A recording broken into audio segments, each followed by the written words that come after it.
Mukesh Yadav.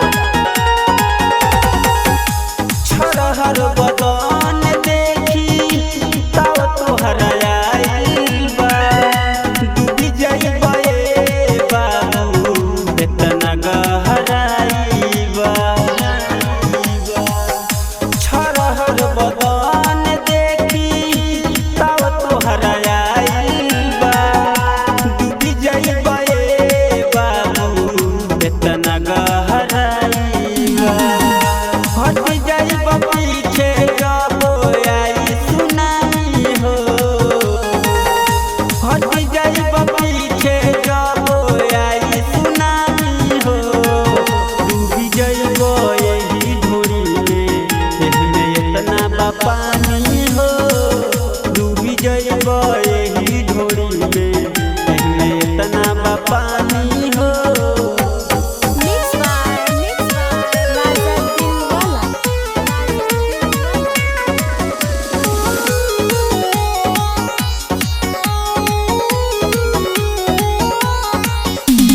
Music by Mukesh Yadav. आई बानी नाच त कुछु बोलताड़ साटा में, तोहरा लेखा कितना जाना झोपैल बिचला भाठा में। आई बानी नाच त कुछु बोलताड़ साटा में, तोहरा लेखा कितना जाना झोपैल बिचला भाठा में।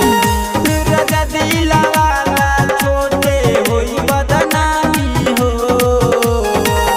राजा दिलवाला छोटे होई बदनामी हो।